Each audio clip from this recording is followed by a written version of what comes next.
The scream came from the upper gallery, sharp enough to cut through stone and routine, and Elena was already moving before anyone else recognized it as danger. She did not run blindly. She counted doors, angles, shadows, the places where sound carried too cleanly.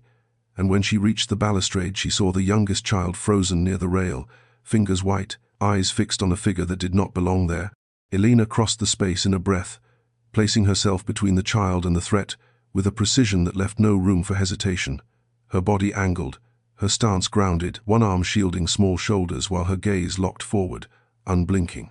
The intruder retreated under the force of her presence before steel was ever drawn, startled less by authority than by certainty, and when he vanished into the servants' stairwell, Elena did not chase. She closed ranks instead, lifting the child without ceremony, murmuring calm into a trembling ear while the household erupted behind her, late and loud and clumsy. Duke Anthony arrived to disorder, to raised voices and startled faces, to a child clutched against Elena's shoulder as if instinct had already chosen where safety lived. He took in the scene in fragments, the overturned chair, the open door, the way Elena's posture did not soften even as she soothed, and something cold and sharp settled in his chest. This was not how hired protection behaved. This was not the performance of loyalty. This was reflex born of long practice, of someone who understood threat not as interruption but as expectation. Elena acknowledged him only after the child was handed safely into another's care, her bow exact, her expression composed, as if nothing had nearly happened at all. Anthony questioned the staff. Elena repositioned guards. Orders were given, explanations demanded, blame sought, but she remained where she was needed most, back to the wall, eyes on the children, hands steady. When Anthony finally addressed her directly, it was with restraint edged by something else, something unsettled. She answered with clarity and no apology, outlining what had failed and what would change, her voice even, her words efficient, offering no space for reassurance or charm. It irritated him. It impressed him. He dismissed her only when necessity forced it, and even then his gaze lingered, measuring. Later, when the house had quieted and the children were secured, Anthony stood alone in the gallery and replayed the moment he had arrived. The way Elena had already chosen sacrifice without thought, the way she had placed herself between danger and something precious without waiting for command. He had hired her to protect his children. He had not expected to see how easily she would place herself in harm's way, or how profoundly that choice unsettled him. Somewhere in the space between duty and instinct, something had shifted, though neither of them yet understood the cost of it. Anthony did not summon Elena immediately. He watched instead, a habit learned from years of rule, allowing the household to settle while his attention narrowed rather than dispersed. From his study window he observed how she moved through the corridors afterward, not basking in attention, not offering explanations, but adjusting the rhythm of the house with quiet authority, redirecting servants, repositioning guards, altering patterns as if she were correcting a flaw only she could see. The children followed her without being told, their trust already implicit, and that unsettled him more than the intrusion itself. Loyalty earned so quickly was never simple. By evening he had ordered discreet inquiries, nothing overt, nothing that would reach her ears if she were as perceptive as he suspected. Names, prior posts, gaps that did not belong to ordinary service records. The answers came back thin, too clean in places, abruptly silent in others, and Anthony recognized the shape of omission. Elena was not merely cautious, she was practiced in erasure. It raised a question he did not like asking, not of her competence, but of her cost. Elena felt the scrutiny before it touched her. Questions shifted tone, pauses lengthened, eyes lingered where before they passed. She responded by becoming sharper, her posture flawless, her words paired to necessity, refusing intimacy even in courtesy. She had learned long ago that curiosity preceded removal, and removal preceded danger. If she made herself indispensable, perhaps the walls would hold a little longer. If not, she would already be prepared to vanish. That night, Anthony encountered her in the east corridor as she completed her final round. He did not accuse, he did not thank. He asked, simply, whether the children were safe. Elena answered yes without hesitation, then added what measures would prevent a repeat, her explanation precise, unemotional, thorough. She did not ask permission, she stated fact. Anthony listened, irritation pricking at his pride even as understanding followed close behind it. When she finished, silence stretched. He studied her face, the stillness in it, the way tension lived, not in her eyes but in the careful control of her breathing. "You anticipate danger," he said at last. "I plan for it," Elena replied. The difference mattered. Anthony dismissed her with a nod he did not intend to feel respectful, and yet did. When she turned away, he noticed the slightest tightening of her shoulders, as if she were bracing for something that never arrived. It stayed with him long after she disappeared down the stairs. Later, alone, Anthony reviewed the fragments of information laid before him and felt an unfamiliar discomfort settle beneath his ribs. He had hired a guardian. What stood within his walls was a survivor, shaped by threats he could not yet see, and for the first time since inheriting both title and duty, Anthony wondered not whether Elena could protect his children, but what it had cost her to learn how. By morning, Elena had already altered the household's patterns, and the changes were subtle enough that only resistance revealed them. Servants found certain doors closed where they had always been open, routes adjusted without ceremony, schedules tightened until idle wandering became impossible. She did not announce authority, she exercised it, and that distinction unsettled those accustomed to tradition masquerading as safety. When objections surfaced, she answered calmly, her tone neither deferential nor sharp, explaining risk in measured terms that left no room for sentiment. The children adapted easily. Adults bristled. Anthony observed the transformation with mixed restraint and irritation. Ashcombe House had survived generations without such intrusion, and yet he could not deny that the estate felt quieter, more deliberate, as if its pulse had steadied under her oversight. Still, there was pride at stake, and when Elena corrected a senior footman in his presence without glancing toward him for approval, something cold flared. Authority was his to grant, or so he had believed. He summoned her to the small council chamber under the pretense of review. Elena entered without hesitation, posture composed, gaze attentive but guarded. Anthony questioned her methods, framing concern as inquiry, pressing on the social cost of disruption, the resentment such changes might foster. Elena listened fully before responding, acknowledging tradition without yielding to it, stating plainly that familiarity bred predictability, and predictability invited breach. Her voice remained even, but the conviction beneath it was unmistakable. She did not challenge him directly. She challenged the assumptions he had inherited. Their exchange was interrupted by raised voices outside the chamber. A tutor had dismissed the children early without notice, escorting them through a corridor no longer cleared. Elena moved before permission could be granted, her departure swift and silent. Anthony followed, irritation sharpened by curiosity, arriving in time to see her redirect the group, correcting the lapse with calm authority that admitted no debate. The potential breach closed as quickly as it had opened, invisible to most, undeniable to him. Later, Anthony found himself replaying the moment not as offense but as proof. Elena had not undermined him. She had protected what mattered before pride could intervene. The realization did not settle easily. It forced recalibration, not of rank, but of trust. That evening, Elena submitted a revised protocol without commentary, the document precise, unadorned, leaving space for approval but not pleading for it. Anthony signed without revision, surprising them both. When he returned the papers, their fingers did not touch, yet the air between them tightened, charged with recognition rather than conflict. As Elena withdrew, Anthony understood that something fundamental had shifted. He had not lost control of his household. He had encountered someone whose control operated on a different axis entirely. The partnership forming between them was uneasy, unsought, and necessary, and neither could yet predict whether it would become their greatest defense or their most dangerous vulnerability. The children adjusted to Elena's presence, as if she had always belonged among them, a truth that unsettled her more than open hostility ever could. They did not treat her as an authority to be endured, but as a certainty, seeking her eyes before decisions, drifting closer to her side without instruction, responding to her quiet corrections with trust rather than resistance. Elena maintained discipline, careful not to encourage reliance, yet she found herself softening in ways she did not intend, her voice lowering instinctively when she addressed them, her movements slowing when fear flickered across small faces.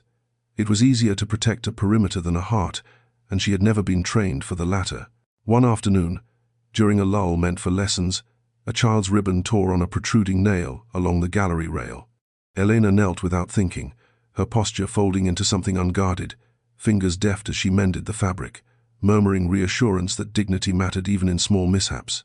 The child's breathing steadied. Elena did not notice the stillness that followed, the way the corridor seemed to pause around them. Anthony had stopped at the turn of the hall, intending only to pass through. What he saw arrested him. Elena's expression was not softness alone but respect, the careful attention of someone who understood how easily fear took root. It unsettled him precisely because it contradicted the image he had built of her, the impenetrable shield, the disciplined sentinel. This version of Elena did not posture. She simply was, and the children responded as if to something essential. Anthony retreated without announcing himself, the weight of the moment lingering like a question he was not ready to ask. Later, when duty reclaimed its edges, Elena sharpened again, her distance returning as if she sensed exposure. Anthony noted the shift and wondered whether she guarded herself from him or from the possibility that belonging could be taken away. He did not press. Observation had taught him patience, and patience, he sensed, was the only approach she would not resist. That night, during a routine security review, Anthony addressed Elena with deliberate neutrality, asking after the children's morale rather than their safety. The question surprised her. She answered carefully, acknowledging adjustment, resilience, the importance of consistency. She did not mention affection. Anthony did not either, though the omission felt loud. When she left, Anthony remained behind, considering how the atmosphere of the house had altered. It was quieter, not with suppression, but with steadiness. Elena had done more than secure corridors. She had changed how safety felt within his walls. The realization unsettled him because it implied reliance, not on her skill alone, but on her presence. For Elena, the night passed without rest. She lay awake, aware of how close she had come to revealing too much, to allowing herself to be seen not as function but as person. She told herself it was temporary, that connection was a liability. Yet even as she reinforced her distance, the memory of a small hand trusting her touch lingered, and with it, a fear she had not anticipated, that this place, and the people within it, were beginning to matter. The letter arrived folded once, slid beneath the door of the small antechamber Elena used for her rounds, its presence so deliberate that she felt it before she saw it. She halted mid-step, instincts tightening, the quiet of the corridor suddenly too precise. The paper bore her name in a hand she recognized instantly, neat and patient, a script that did not rush because it never needed to. Elena closed the distance slowly, listening for sound, counting breaths, then lifted the letter without opening it, weighing threat by texture and timing. Whoever had written it knew where she stood. That knowledge pressed colder than fear. Inside, the message was brief, stripped of flourish, promising neither mercy nor haste. It suggested memory rather than accusation, reminding her that walls borrowed power and power always asked its price. There was no signature. There did not need to be. Elena folded the paper again, smaller this time, until the words disappeared into themselves, and fed it to the hearth. She watched the edges curl and blacken, felt nothing as the ink vanished, then steadied her hands against the mantel until the heat returned sensation to her fingers. Silence followed, heavy and complete. She told no one. Silence had always been her first line of defense, and confession, she knew, would cost her position faster than any enemy could. Instead, she adjusted. Patrols tightened. Doors were rechecked. Routes shifted again, less visible this time, woven into habit so smoothly no one could name the change. To the staff, she became sharper, more distant, her already sparse courtesy pared down to efficiency. Resentment grew quietly. Elena did not care. Fear was a currency she understood how to spend. Anthony noticed the difference by nightfall. Elena's presence felt denser, her attention relentless, as if she were holding the house together by force of will alone.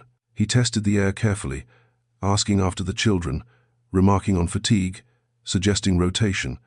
Elena deflected with professional precision, her answers complete, yet closed, leaving no seam for concern to enter. It irritated him. It worried him.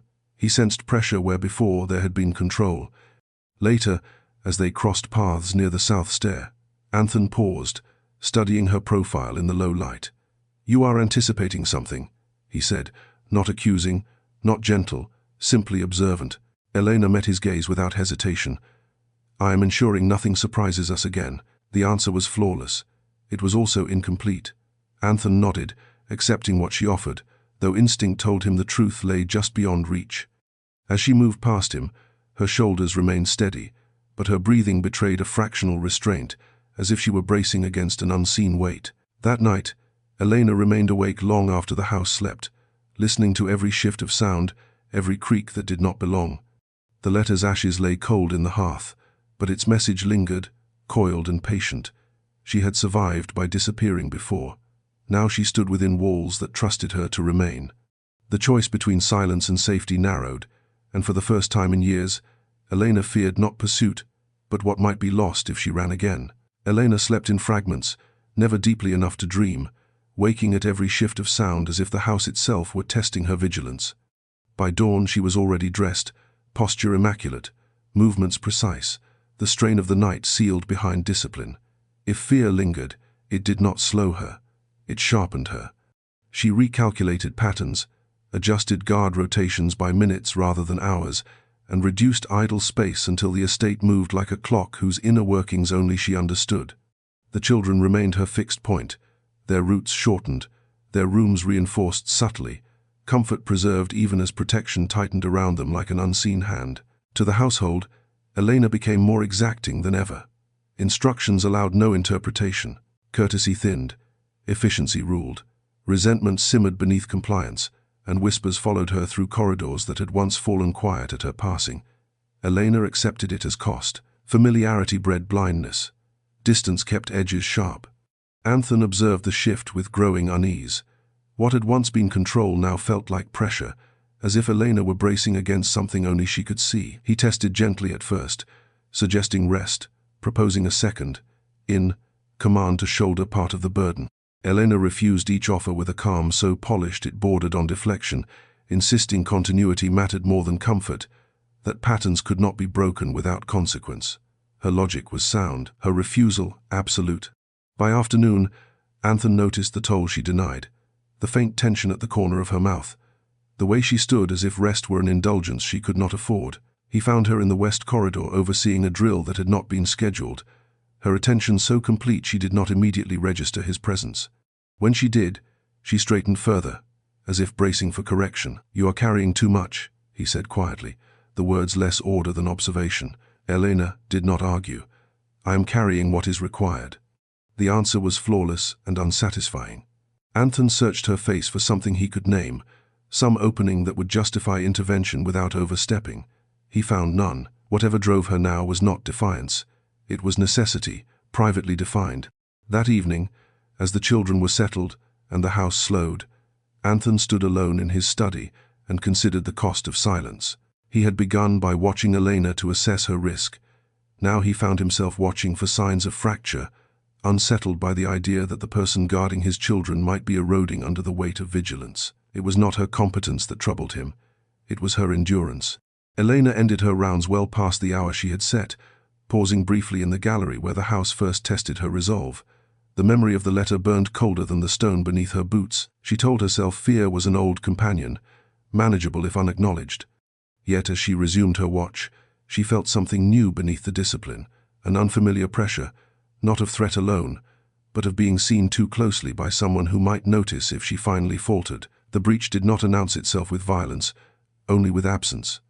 A door meant to remain guarded stood unclaimed for the span of a breath, a servant delayed by a spilled tray, a guard redirected by an errand that should not have existed, and Elena felt the imbalance before sound followed it.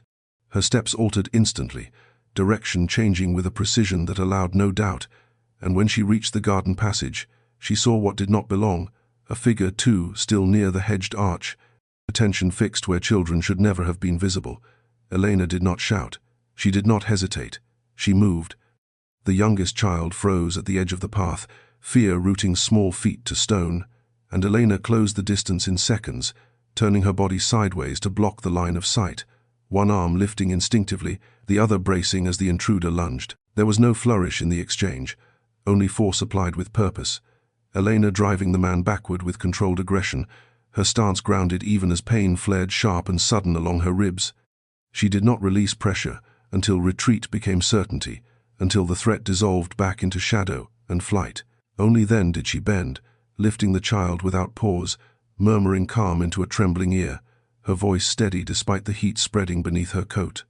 She carried the child through the corridor as alarms finally sounded behind her, late and frantic, her focus narrowing to breath, to balance, to keeping her step even as the world blurred at its edges. The children were secured, doors sealed. Only then did her strength falter. Anthon arrived to the sight of her swaying, blood darkening the fabric beneath her arm where the blade had glanced. The image struck deeper than panic. Elena remained upright through sheer will, refusing the chair offered, insisting the children be checked before she allowed herself to be examined. Anthon heard her words but could not look away from the evidence of cost written plainly against her control. Authority stripped away, replaced by something raw and uncontained. "That is enough," he said, his voice sharper than command, closer to fear. Elena met his gaze, resistance flickering briefly before discipline reasserted itself. "They are safe," she replied, as if that settled everything. It did not. Anthon ordered medical attention without consulting her, the first time he had overridden her authority outright, and when she finally allowed herself to be guided away, it was with visible effort. The children watched from the doorway, eyes wide, understanding more than anyone wished. Later, as the house fell into shaken quiet, Anthon stood outside the room where Elena was being tended, anger and relief twisting together in equal measure. She had done exactly what he hired her to do. She had also crossed an invisible line, offering herself a shield without calculation. For the first time since her arrival, Anthon did not see Elena as impenetrable. He saw the cost of her resolve, and the realization lodged deep, altering something fundamental. Protection, he understood then, was never free. Elena remained unconscious longer than Anthon expected, her body finally claiming what her will had refused to grant. The physician assured him the wound was not mortal, clean despite its depth, the danger contained by quick action and discipline that had not faltered even under pain. Still, the sight of her motionless unsettled him more than any threat had. Elena had become synonymous with vigilance, with presence, and the absence of both left the house strangely unmoored. With the children confined to the inner rooms, Anthon assumed direct oversight of their safety, convinced that proximity could substitute for experience. He stationed guards, reviewed protocols, repeated Elena's instructions as if repetition alone could grant them authority. Yet gaps appeared almost immediately, not dramatic failures but subtle vulnerabilities, a corridor left unwatched during a shift change, a servant uncertain whether to speak or wait. The children sensed it, too, their questions sharper, their movements less sure. They asked after Elena repeatedly, their trust anchored where his authority could not reach. Anthon corrected what he could, adjusting routes, tightening schedules, but the effort revealed how much he had relied on Elena's instinct without realizing it. She had not simply enforced security. She had read the house as a living thing, anticipating imbalance before it formed. Without her, protection felt reactive, blunt, never quite fast enough. When he finally went to her room, it was not as duke but as father, unsettled by loss of control. Elena lay pale against the pillows, breath shallow but steady, her features relaxed in a way he had never seen. The tension she carried so precisely had loosened in sleep, revealing the cost beneath it. Anthon found himself standing guard, where once she had stood for him, an irony that did not escape him. She woke near dusk, eyes clearing slowly, awareness returning with practiced efficiency. The moment she recognized him, her posture shifted as if she might rise despite injury. Anthon stopped her with a raised hand, the gesture firm, unarguable. "You will remain still," he said, the words not request but decision. Elena frowned faintly, discomfort crossing her face. "The children are safe," Anthon replied, "and will remain so." The exchange unsettled them both. Elena was unaccustomed to being overruled in matters of protection. Anthon was unaccustomed to issuing orders born of concern rather than command. Silence followed, weighted but not hostile. Later, as he left her to rest, Anthon understood something he had resisted naming.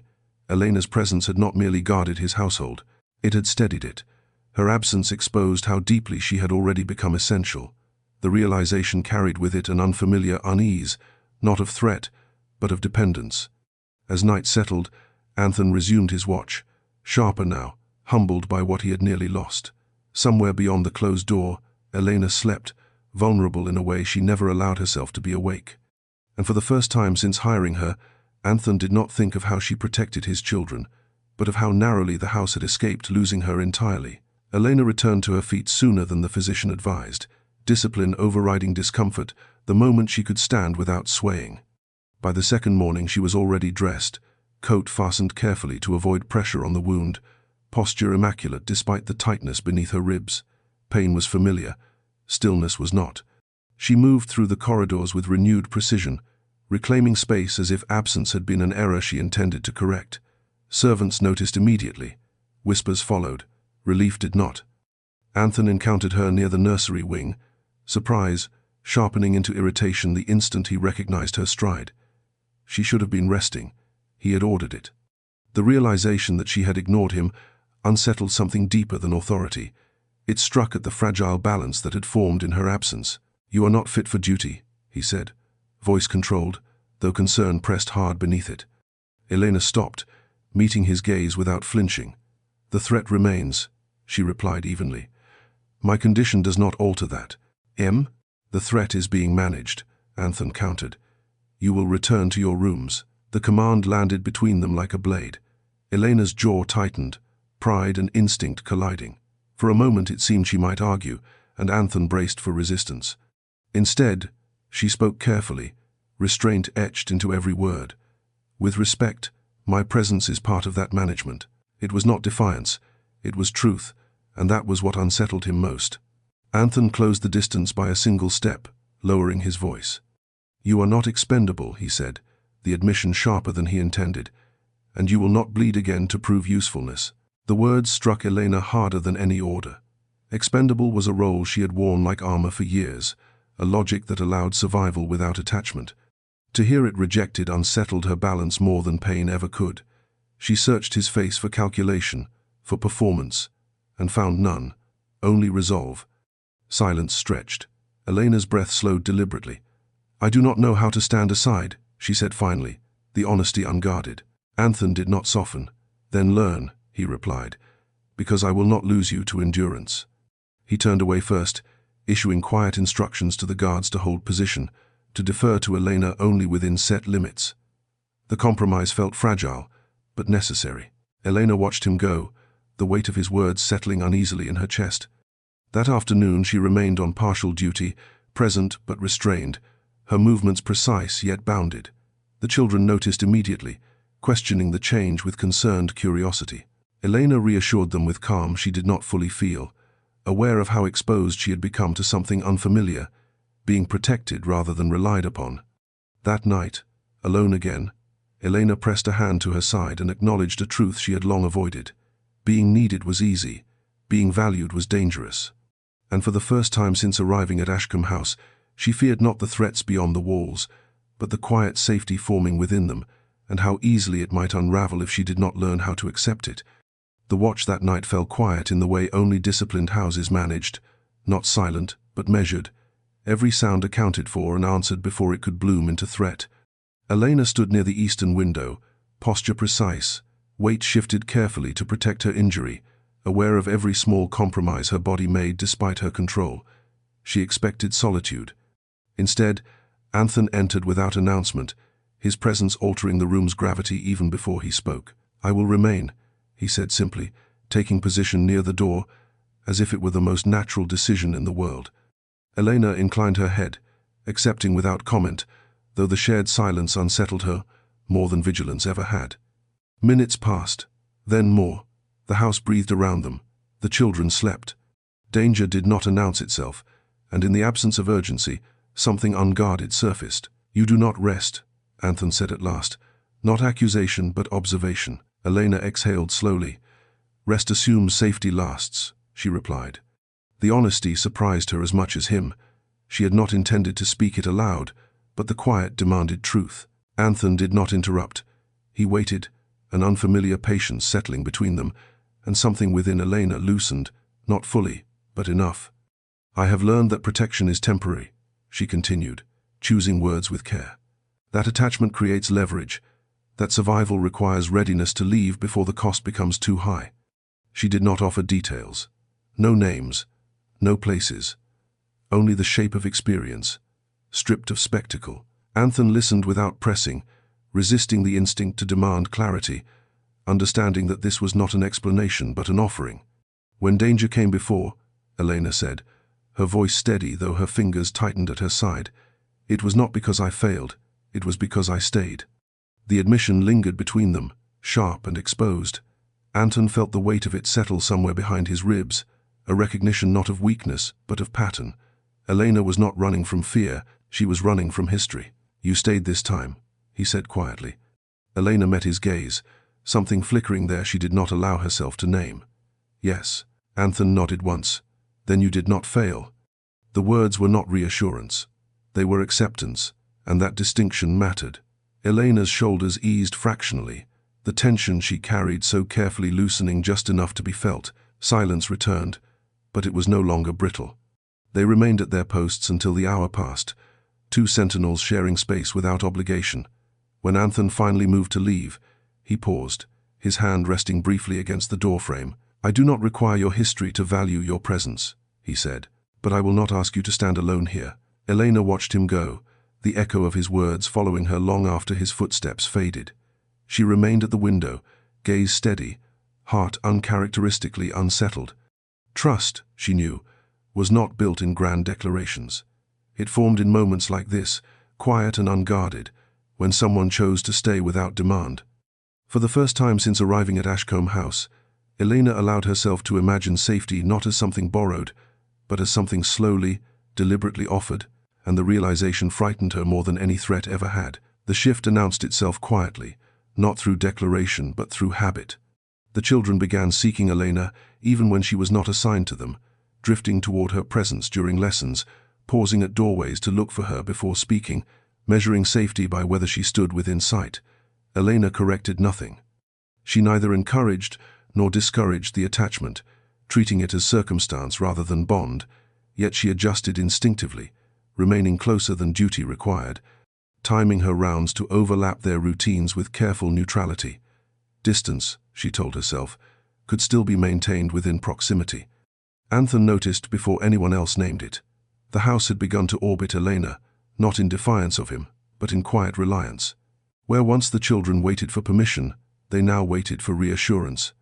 Where once servants deferred upward, they now looked sideways, seeking Elena's nod before acting in moments of uncertainty. It unsettled him less than he expected. Authority was not being challenged, it was being redistributed, anchored where fear found its answer. One afternoon, a sudden storm unsettled the youngest child, thunder echoing sharply enough to send her running from the schoolroom. Elena intercepted her without breaking stride, lowering herself immediately, grounding the child with calm touch and even breath. The child clung without shame. Elena allowed it for precisely as long as needed, murmuring steady reassurance until fear released its grip. She did not glance up, unaware that Anton watched from the far end of the corridor, struck not by tenderness but by the discipline within it, the way Elena offered comfort without surrendering herself to it. Later, Elena withdrew, her posture reasserting formality as if she sensed exposure. Anton said nothing. He had begun to understand that pressing would only drive her further into reserve. Instead, he adjusted his own presence, appearing where she stood, sharing space without demand. It was a subtle negotiation, one neither named, but both honored. That evening, a council member remarked upon the children's improved composure, crediting the strengthened security measures. Anton accepted the praise without correction, but his gaze found Elena across the room, recognition passing silently between them. She inclined her head, nothing more, yet the exchange felt weighty. Elena retreated late, lingering near the nursery doors longer than protocol required. She told herself it was vigilance, nothing else, but when the youngest child stirred and murmured her name in sleep, something unfamiliar tightened beneath her ribs. She had protected many. She had never been needed like this. The distinction frightened her more than threat ever had. In her room, Elena sat awake long after the house settled, examining the quiet ache forming where detachment had once ruled. She understood the risk. Attachment altered judgment. It created leverage. And yet, the thought of severing the bond already forming felt like a loss she was not prepared to absorb. Somewhere down the corridor, Anton paused outside the children's rooms, listening to the even rhythm of sleep. For the first time since inheriting title and responsibility, he felt something like relief, not born of control, but of trust, and the realization was as steadying as it was dangerous. The pressure arrived without spectacle, carried instead through carefully worded concern and polite restraint. Members of the council began requesting updates with increasing frequency, questions framed as prudence rather than challenge, their tone courteous but persistent. Elena's name surfaced more often than circumstance warranted, paired with phrases like unknown history and avoidable risk, the implication clear even when unspoken. Anthony listened without reaction, his expression composed, allowing the cadence of suspicion to reveal itself fully before responding. He offered facts where necessary, silence where it served better, and dismissed the rest with measured authority that did not invite further inquiry. Elena felt the shift regardless.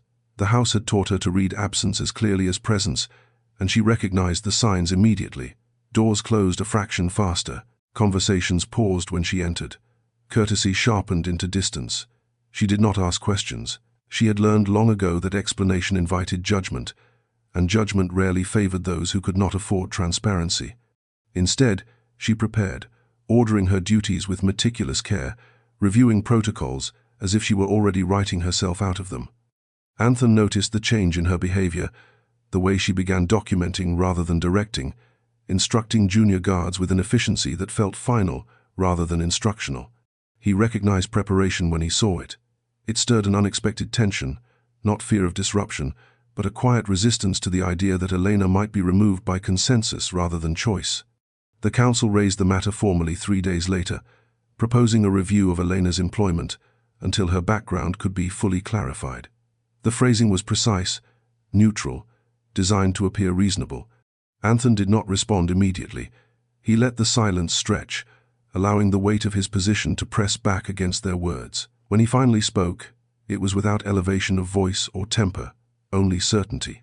He reminded them that Elena had prevented a breach that would have shamed the house beyond repair, that her competence was observable fact, not conjecture, and that suspicion without cause was not governance. He deferred the review indefinitely.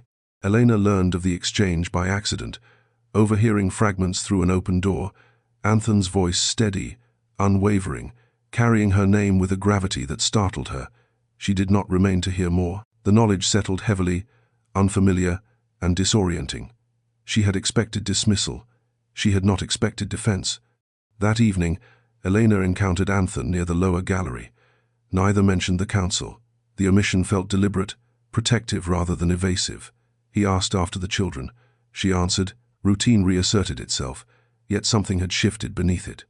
Later, alone, Elena acknowledged the quiet truth she had avoided. Being tolerated was something she understood how to survive. Being chosen unsettled her far more. It implied worth not measured by function alone, and that recognition pressed against defenses she had built carefully over years. Anthony, returning to his study, accepted the consequence of his choice without ceremony. He had not defended Elena to inspire loyalty or gratitude. He had done it because the thought of removing her felt like dismantling a structure the house now depended upon, and that realization, steady and unyielding, told him more about his own alignment than any council ever could. Anthony did not speak of the council's decision again, and Elena did not ask. The silence between them felt deliberate, shaped not by secrecy but by restraint, as though naming the risk he had taken would cheapen it. Instead, the household adjusted in subtler ways. Guards deferred more readily to Elena's direction. Servants ceased watching her with open suspicion, replacing it with careful neutrality. The house, like its master, had accepted the reality of her presence without ceremony. Elena sensed the shift with cautious awareness. Safety that arrived quietly was often temporary, and she remained alert for signs of reversal. Yet days passed without challenge. Her authority held. Her position did not erode. The constancy unsettled her more than threat ever had. She found herself waiting for the cost to surface, for the balance to demand repayment. One evening, while reviewing security routes near the western wing, Elena encountered Anthony unexpectedly. He was alone, coat removed, sleeves rolled in a manner that suggested fatigue rather than informality. He paused when he saw her, considering, then spoke without preamble. "They will not revisit the matter," he said. Elena understood immediately what he meant. She inclined her head, the gesture restrained. "Thank you," she replied, the words careful, weighted. Anthony studied her, as if gauging whether gratitude was sufficient or misplaced. "It was not done for thanks," he said evenly. "It was done because it was correct." The statement struck deeper than reassurance. Correct implied judgment, alignment, choice. Elena felt something tighten briefly in her chest, then settle. She nodded once, accepting what was offered without pressing for more. Later that night, Elena walked the perimeter with renewed focus, aware that the ground beneath her position had subtly changed. She was no longer merely tolerated by necessity, she was anchored by decision. The distinction mattered, though it frightened her. Anchors held against storms, but they also bound. The children sensed the change before words could name it. They were freer in Elena's presence, less cautious, their laughter carrying more easily through halls once muted by vigilance. Elena corrected them gently when necessary, but she no longer withdrew instinctively after moments of closeness. The effort of restraint felt heavier now, its purpose less certain. Anton observed these shifts with quiet attention. He found himself intervening more readily when Elena's authority was tested, lending weight without display. It was not protection born of sentiment, but of recognition that her steadiness had become structural. Removing her now would fracture more than routine. In the quiet hours before dawn, Anton stood at his study window and acknowledged what had changed. He had not intended to align himself so fully with someone outside his blood or rank. Yet the choice had been made, not impulsively, but through accumulation, each moment clarifying the last. Elena, pausing at the edge of the garden path, allowed herself one unguarded breath. She had learned to survive by staying unnoticed. Now she stood plainly within a duke's walls, defended not by secrecy, but by trust. The realization carried weight and promise in equal measure, and she knew, with steady certainty, that retreat would no longer come without consequence. The threat returned without warning, stripped of distance and patience. Elena sensed it first in the wrongness of quiet, the way the house seemed to inhale and fail to release the breath. She was crossing the inner corridor when she felt it, a pressure along her spine that had nothing to do with instinct and everything to do with memory. Before she could adjust position, a shadow shifted at the far arch, too close, too deliberate, a presence that had learned the rhythm of the estate and stepped neatly inside it. Elena stopped short, hand lifting reflexively, not toward a weapon but toward balance, mind calculating angles even as fear surfaced sharp and undeniable. This was no testing breach. This was personal. The figure moved again, closer now, enough for her to recognize intention even without a face. Her pulse spiked, control tightening hard around it as she prepared to draw attention away from the children's wing, already mapping retreat. Anton appeared beside her before she could move. He did not ask. He did not hesitate. He stepped forward, placing himself squarely between Elena and the threat, his presence unmistakable, his authority carrying weight that did not need announcement. The gesture was instinctive, unmeasured, and public, witnessed by servants frozen at the edges of the hall. The intruder faltered, reassessing, then withdrew into shadow, retreating the way predators did when prey revealed teeth. Only after the corridor was secured did Anton turn to Elena. For the first time since she had known him, she saw something raw flicker through his composure, anger edged with fear, restrained only by will. "Are you harmed?" he asked, the question clipped, urgent. Elena shook her head once, the motion small. Not this time. The admission cost her more than she expected. Fear lingered, uncontained now that it had been acknowledged. Anton noticed immediately, his stance shifting, not away, but closer, as if proximity itself could form a barrier. Orders followed swiftly. Locks sealed, guards doubled. The household moved under tension thick enough to taste. Elena forced herself back into discipline, issuing instructions with clarity she barely felt, aware that eyes followed her with new understanding. This danger had not brushed the estate by chance. It had found her. Later, in the quiet of the lower study, Elena stood rigidly across from Anton, hands clasped behind her back as if bracing for judgment. She did not need to explain. He already knew. "This is why I leave," she said finally, voice controlled, each word weighed. "I draw this with me." Anton's reply was immediate. "No," he said, the refusal firm, unyielding. "This is why you stay." The certainty in his voice unsettled her more than threat ever had. She opened her mouth to argue, then closed it, unprepared for the force of his resolve. Protection had shifted again, visibly, irreversibly. She was no longer the sole shield. She was being shielded, openly, without apology. When Elena left the room, her steps were steady, but something inside her had fractured and reformed all at once. Fear remained, but it no longer stood alone. And that, she realized as she resumed her watch, was the most dangerous change of all. The argument ignited long after the house had settled, when vigilance thinned just enough for emotion to slip through restraint. Elena stood in the small strategy room where maps and schedules lined the walls, her coat still fastened as if departure might be required without notice. Anthony entered quietly and closed the door behind him, the sound deliberate, final. Neither spoke at first. The air between them held too much unsaid to tolerate pretense. "You cannot do that again," Elena said at last, her voice controlled but edged, the words measured as if spoken around something sharp. "You placed yourself in unnecessary danger." Anthony's gaze hardened, not with anger, but with refusal. "I placed myself where I chose to stand." "You are the Duke," she replied, turning to face him fully now. "Your children depend on you. Your position carries weight far beyond mine. I am expendable. You are not." The word landed heavily, familiar and practiced, a truth Elena had lived by long enough to mistake it for law. Anthony's response was immediate, his restraint fracturing just enough to reveal what lay beneath. "You do not decide your value by subtraction," he said sharply, "and you will not reduce yourself to make danger more palatable." Elena's composure cracked. "This is not pride," she insisted. "This is survival. I know how these things end. I know what follows when threats attach themselves to people like me. I leave, or others pay the price." "And if you leave," Anthony countered, stepping closer, his voice low but unyielding, "you teach my children that protection means abandonment, that courage requires disappearance. I will not allow that lesson." The words struck deeper than Elena expected, cutting past strategy and into something painfully human. She turned away, jaw tightening, fighting the surge of emotion she had disciplined out of herself for years. "I have already paid that price," she said quietly. "More than once." Anthony did not soften. "And yet you are still standing." Silence followed, taut and breathing. Elena closed her eyes briefly, steadying herself. "I cannot be the reason your house falls," she said. "I will not be the weakness others exploit." Anthony's voice lowered, intensity sharpening rather than easing. "You are not the weakness," he said. "You are the reason.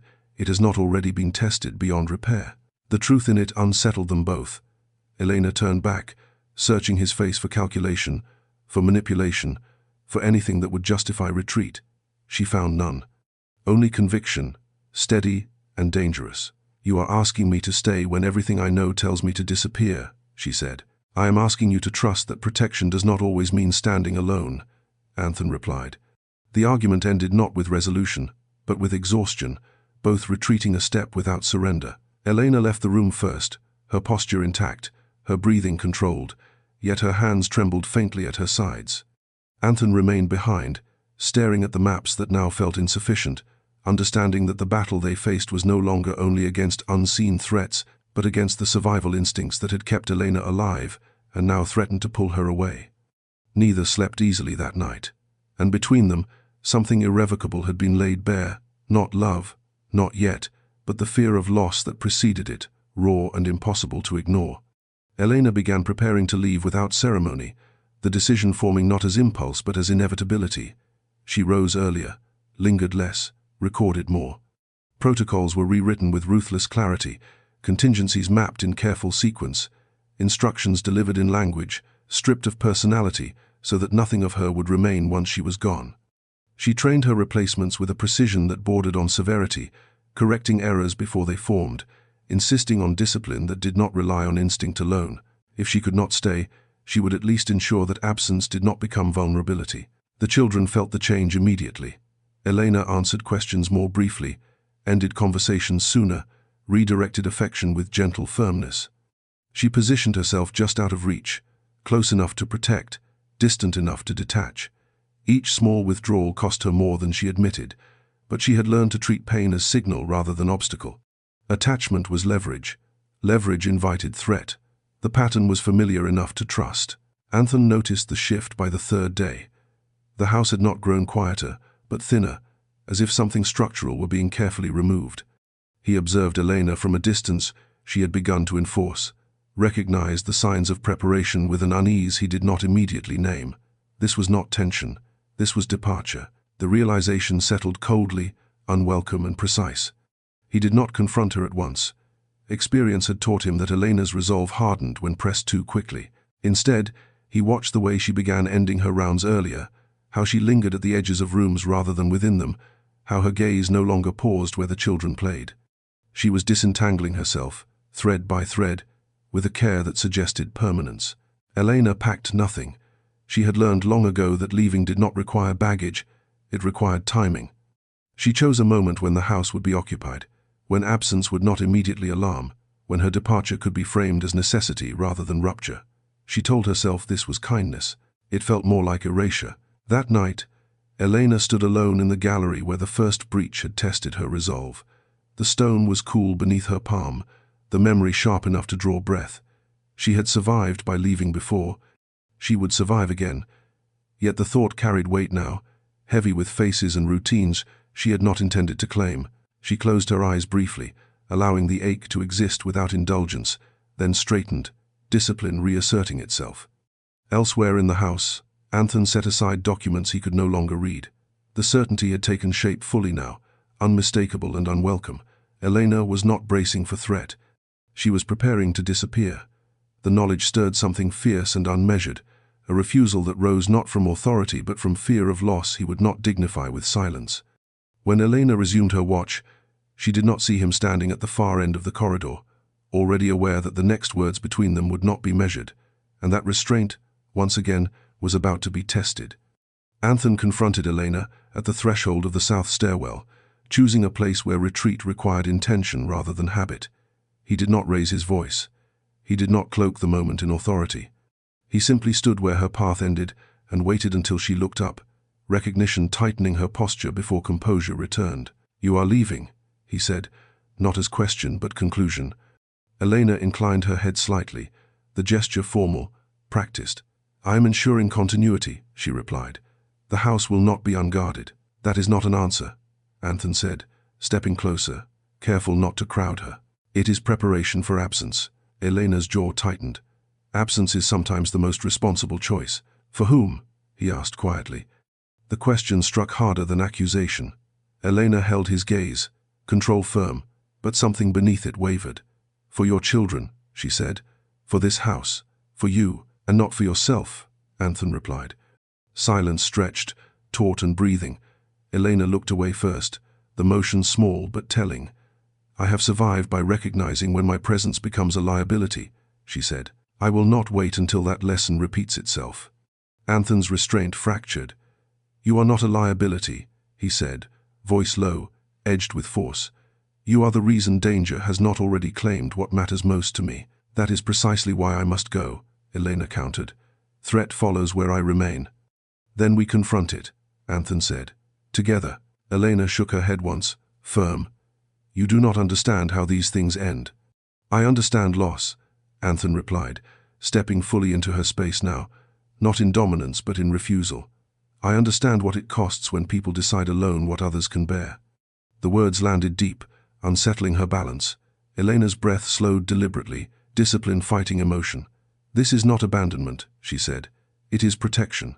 "And who protects you?" Anthony asked. The question silenced her completely. For a moment, the practiced answers failed her. She had no language for protection not earned through endurance. She had no precedent for safety offered without price.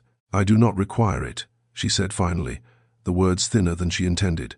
Anthony held her gaze, unwavering. "That is not the same as not deserving it." The truth in the statement left no room for deflection. Elena felt the old instinct surge, the urge to retreat, to sever connection before it tightened further. She straightened, reclaiming distance. "This conversation changes nothing," she said. "My decision stands." Anthony did not move aside. "Then you will hear mine," he said. "You will not disappear from this house without being seen. Not by me." The standoff held, neither yielding, neither retreating. Elena stepped back at last, choosing silence over surrender, and passed him with measured control. Anthony watched her go, the certainty settling fully now. Whatever battle lay ahead, it would not be fought quietly, and he would not allow her to face it alone, no matter how fiercely she believed solitude was survival. Elena chose the hour before dawn to speak, when the house held its breath, and even memory seemed quieter.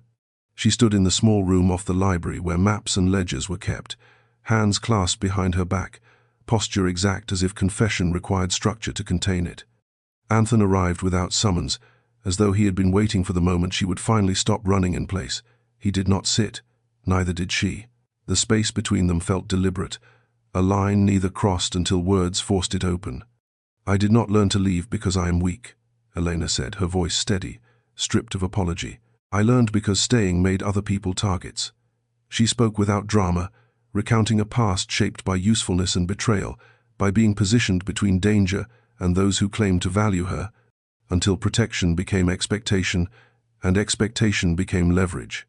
She described a turning point without naming it, the moment she understood that loyalty was only safe when it could be discarded, that survival depended on vanishing before attachment hardened into liability. The words were plain, carefully chosen, yet the weight beneath them pressed heavily, each sentence revealing how thoroughly she had been taught to erase herself. Anthony listened without interruption, resisting the instinct to intervene, to correct the logic she had been forced to adopt. He heard not recklessness, but pattern, not fear, but adaptation.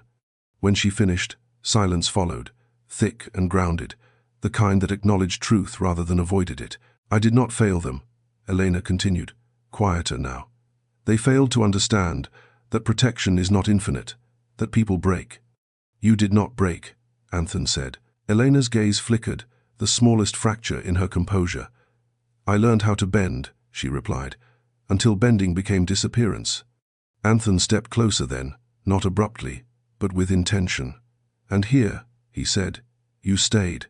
Elena met his eyes, something raw surfacing before discipline reclaimed it. "Because the children needed constancy," she said. "Because leaving would have taught them something I could not bear." "And you," Anthony asked, "what did staying teach you?" The question struck deeper than accusation. Elena inhaled slowly, grounding herself.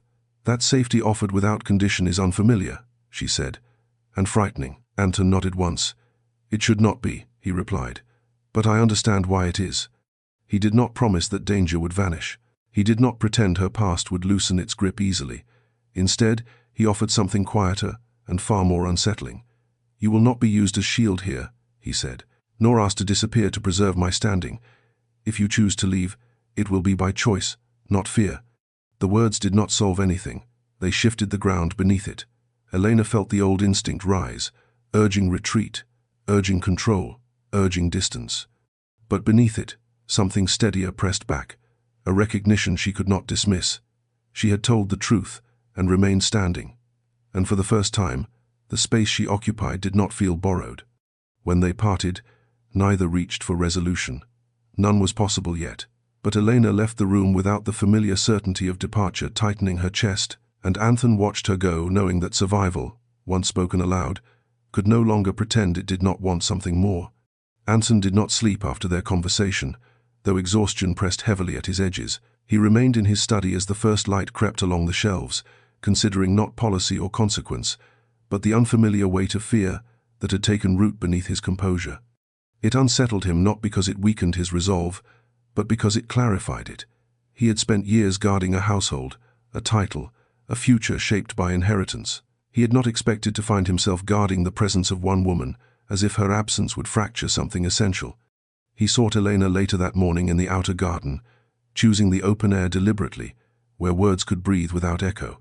She stood near the low stone wall, gaze distant, posture disciplined as ever, yet something in her stillness suggested readiness rather than retreat. Anthony approached without ceremony, stopping at a respectful distance that acknowledged the line between them, even as he prepared to cross it. "I have avoided saying what this has become," he said quietly, "not because I do not know it, but because naming it gives it consequence." Elena turned toward him, expression composed, though her attention sharpened instantly. "You do not owe me explanation," she replied. "I do," Anthony said, "if I am to ask anything of you beyond duty." The words held, weighted and deliberate. He did not speak of love. He spoke of fear, because it was truer and harder to deny. "The thought of you leaving," he continued, "does not trouble me because of inconvenience or risk. It troubles me because it feels like loss." Elena's breath caught, barely perceptible, yet unmistakable. She did not look away. "Loss is not something you lack," she said carefully. "You would endure it." "I would," Anthony agreed, "but endurance is not the same as acceptance." Silence settled between them, not brittle, but charged with the gravity of what hovered just beyond declaration. Elena felt the familiar instinct to deflect, to reframe emotion as misjudgment, but it faltered under the steadiness of his gaze. This was not projection, it was choice. "You should not bind yourself to someone who may yet choose to disappear," she said. Anthony stepped closer, just enough to narrow the space. "Then let me choose the risk knowingly," he replied. "As you have chosen to stay, knowing the danger." The parallel struck deep. Elena had always borne risk alone, believing isolation made sacrifice cleaner. Now the logic wavered. She felt something unsteady stir, not hope, but recognition. The understanding that what he offered was not rescue but partnership, fraught and deliberate. "I do not know how to exist without preparing to leave," she admitted, the truth quiet but exposed. Anthony nodded. "Then do not promise permanence," he said. "Promise honesty. Stay while you choose to stay. I will do the same." The simplicity of it disarmed her. No vows, no demands. Only presence chosen again and again. Elena looked at him then, really looked, and allowed herself to see not a duke defending position, but a man willing to risk attachment without guarantee. They parted without touch, without finality, yet the space between them felt altered, charged by something neither could dismiss. Fear remained, but it no longer stood alone. The attack unfolded with a coordination that left no room for doubt, stripping illusion from any lingering hope that danger might recede on its own. It began at the outer gate, a diversion precise enough to draw attention and force response, while the true threat moved inward, exploiting familiarity rather than force. Elena recognized the pattern instantly. It was the kind designed to isolate, to offer a single clean exit to the one being hunted, while chaos consumed everything else. An old lesson surfaced, sharp and automatic: disappear now, survive later. A guard reached her first, breathless, relaying the opening that had been left for her retreat, the path already cleared, a carriage waiting beyond the lower wall. The message was unmistakable. Someone wanted her gone, alive, elsewhere, the estate spared only by her absence. Elena felt the pull of instinct tighten, her body already mapping the escape before her mind finished resisting it. She turned toward the route, steps measured, controlled, and stopped. Anthony was moving toward the children's wing, issuing orders with calm authority, unaware of the choice being laid before her. The realization landed heavily. If she left, the attack would lose focus. If she stayed, the danger would sharpen. Elena stood suspended between survival and decision, the old reflex urging flight, the new weight pressing her feet into place. She chose to stay. Elena redirected the guard without explanation, altering routes, closing corridors meant to remain open. She moved toward Anthony rather than away, placing herself at his side with deliberate clarity. When he saw her, recognition flashed immediately, followed by understanding that needed no words. The partnership they had circled finally solidified under pressure. They worked without hesitation, covering weaknesses, reinforcing points of breach, Elena anticipating movements before they formed, Anthony absorbing command and consequence without falter. The intruders pressed harder once her presence was confirmed, aggression sharpened by failure, but they were met with resistance that no longer relied on sacrifice alone. Elena did not step in front of Anthony, she stood beside him, equal in risk, equal in resolve. The confrontation ended as quickly as it began, the threat collapsing under exposure rather than force. Arrests followed. Silence reclaimed the corridors, broken only by breath and aftermath. Elena felt the familiar tremor of release begin, the delayed acknowledgement of how narrowly instinct had been overridden. Anthony turned to her, eyes dark with something uncontained. "You could have left," he said. Not accusation, not praise, simply truth. Elena met his gaze steadily. "I know. Why didn't you?" he asked. She did not answer immediately. The house settled around them, the weight of choice echoing louder than conflict. "Because leaving would have been easier," she said finally, "and I am tired of surviving by disappearance." The words held, raw and irreversible. Anthony nodded once, the motion small but decisive. In that moment, something fundamental locked into place. Not a vow, not a promise, but a recognition that whatever followed would be faced together. Later, alone again, Elena acknowledged the cost of her choice without regret. She had stayed when instinct demanded flight. She had chosen presence over escape, and for the first time, survival did not feel like the only measure of success.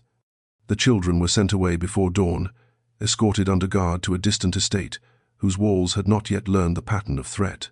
The decision was swift, practical, and necessary, yet the absence it created settled heavily over Ashcombe House. Elena watched the departure from the upper window, posture rigid, hands clasped behind her back as if holding herself in place. Protection had always meant proximity. Distance, even chosen for safety, felt like failure she could not fully quiet. When the gates closed, the house seemed to exhale and forget how to breathe again. Corridors echoed too clearly. Rooms felt larger, emptier, stripped of purpose. Elena resumed her rounds with mechanical precision, but without the children's presence, vigilance lost its familiar rhythm. There were no small questions to answer, no footsteps to anticipate, no instinctive recalibration around fragile lives.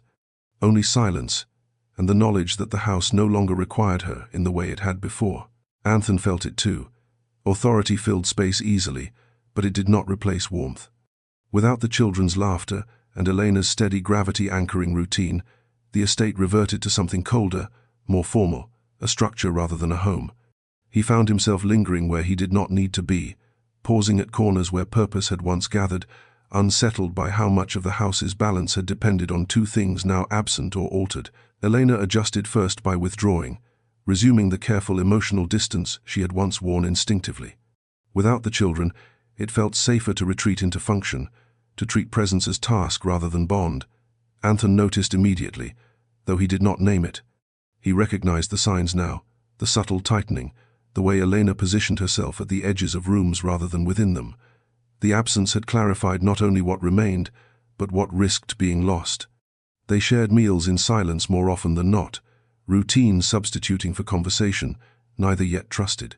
The space between them felt charged, sharpened by what had been survived and what now hovered unaddressed. Elena caught herself listening for Anthony's steps, orienting unconsciously to his presence, even as she insisted on distance. It unsettled her more than danger ever had.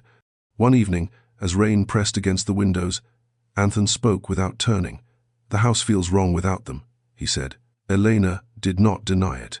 "They will be safer away from here," she replied. "Yes," he agreed, "but safety is not the same as wholeness." The truth of it settled quietly, unarguable. Elena felt the ache beneath her discipline stir, the longing she had tried not to claim now stripped of distraction. She had stayed. She had chosen presence. And yet, in the quiet left behind, she confronted a realization more difficult than threat. Without the children, without constant urgency, the question was no longer whether she would protect this place, but whether she would remain when protection was no longer the only reason to stay. Anthony restored distance deliberately, believing restraint to be the last protection he could offer. He returned to formality with practiced ease, allowing rank to settle back into place where emotion had begun to intrude. Conversations shortened, shared silences thinned. He kept his attention outward, toward council matters and estate affairs. As if proximity itself risked consequence, he was no longer willing to invite. The discipline was familiar. It had served him well for years. Yet now it felt less like control and more like denial. Elena sensed the withdrawal immediately. She had learned to read absence as clearly as presence, and this was unmistakable. Anthony no longer lingered. His gaze did not seek her instinctively. Where once decisions had been shared in quiet alignment, they now passed through formal channels, efficient and impersonal. Elena accepted the change without question, telling herself it was expected, even necessary. Whatever had begun between them had always carried cost. This was merely payment arriving on schedule. She retreated inward, tightening the boundaries she had loosened too far. Without the children to anchor routine, without Anthony's unspoken closeness to steady her, the old habits resurfaced easily. She moved through the house with precise detachment, performing duty without allowing it to touch her. It was safer that way. It always had been. Yet the distance did not quiet the ache. It sharpened it. Anthony watched Elena from afar, noting the way her posture stiffened once more, how she reclaimed the solitude she had begun to relinquish. The sight unsettled him. He had pulled back to protect them both, to avoid placing her in a position that could not be defended publicly or privately. Instead, he found himself confronting a different fear, that restraint might wound more deeply than honesty ever could. One evening, Elena crossed paths with him in the long west corridor, the space between them wide and deliberate. She inclined her head, respectful, neutral, and continued on without pause. The simplicity of the gesture struck harder than argument. Anthony stood still long after she passed, the echo of her steps lingering like accusation. Later, Elena paused alone in the lower gallery, rain tracing thin lines down the windows. She acknowledged the truth she had avoided since the children's departure. She had mistaken proximity for safety, believing it could be controlled, dismissed when inconvenient. Now she felt the cost of its absence, a hollow ache that had nothing to do with threat and everything to do with choice. She told herself it would pass. She had survived worse.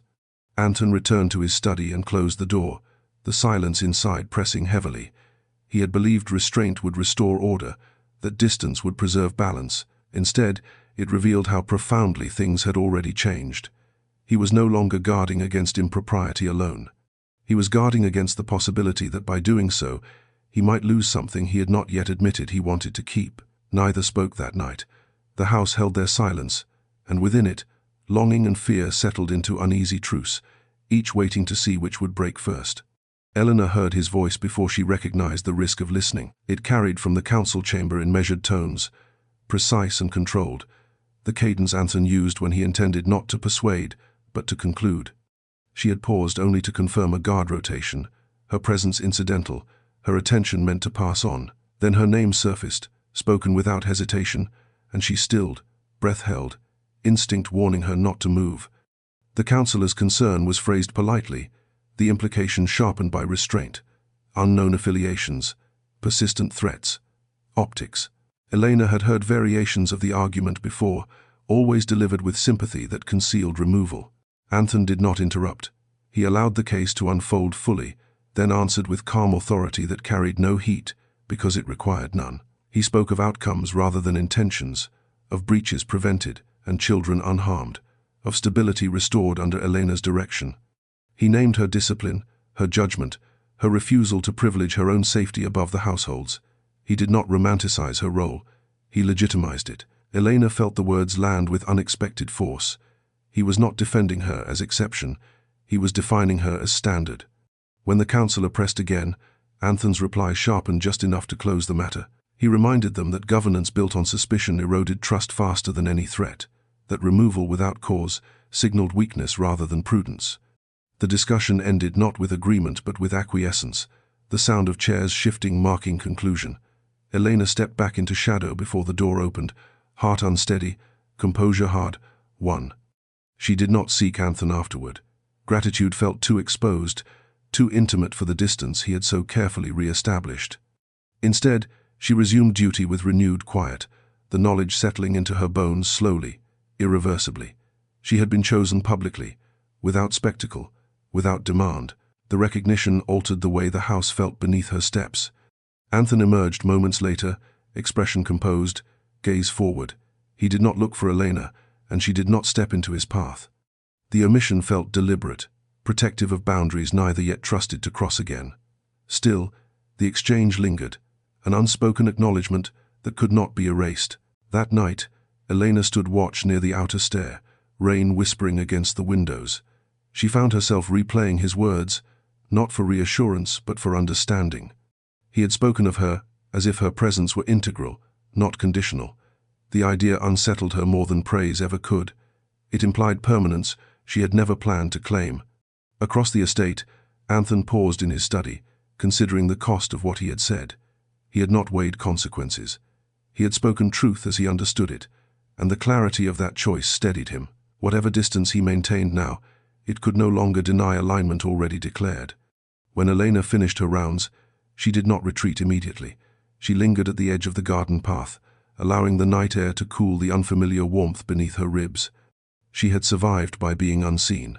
Tonight, she stood in full view, defended without request, and for the first time, that visibility felt less like exposure and more like belonging.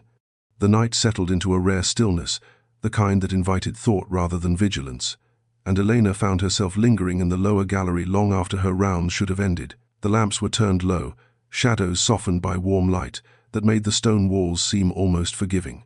She told herself she remained to listen, to ensure the quiet was earned rather than deceptive, yet her attention kept drifting toward the far end of the corridor, where Anton's study door stood ajar. Anton was inside, reviewing documents without urgency, the posture of a man who had finished defending his position for the day, and now faced only himself.